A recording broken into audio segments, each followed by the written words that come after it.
नमस्ते। हामी नरसिंहधाम भनेर गएका थियौँ। नरसिंहधाममा हामी जाँदाखेरि त्यो जस्तो नरसंहार ठाउँ भगवानको ठाउँमा पो हामी गएको त।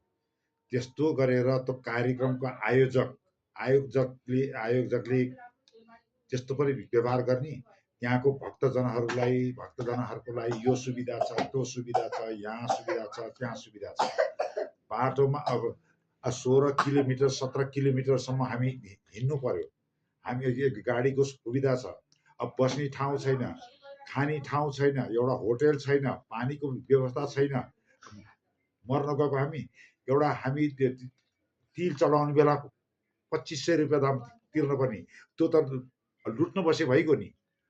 काठमाडौँमै बसेर जति लुट्न सके लुट।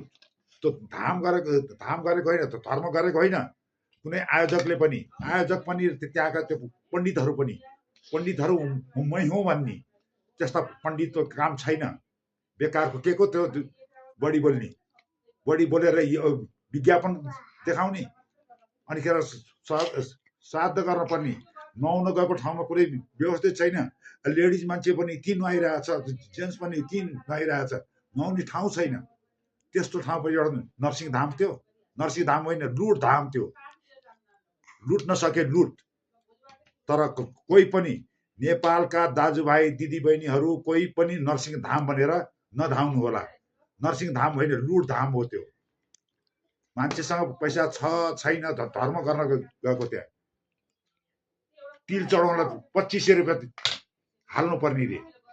कसैसँग आफूलाई खाने खर्च छ कि छैन, बाटो खर्च छ कि छैन, गाडीको सुविधा छ, यो छ। 18 किलोमिटर 16 किलोमिटर हामी हिँड्नु पर्यो। आफ्नो गाडी पनि लैजान नपाउने त्यहाँ। त्यस्तो पनि नरसिंहधाम हो त्यो। कुन चाहिँ नि हो त्यो आयोजक, त्यहाँको आयोजक र त्यो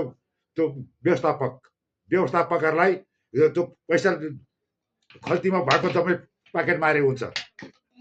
चोर धाम रहेछ, चोर धाम। हामीले पनि 4 धाम घुमेर आयौँ। हामी इन्डिया संसारको हेरेर आयौँ, घुमेर आयौँ।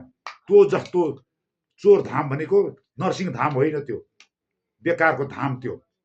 तर मान्छेलाई एउटा भ्रम पारेर कसरी हुन्छ लुट्नै थियो भनेदेखि त त्यस्तो गर्नै पर्दैन थियो।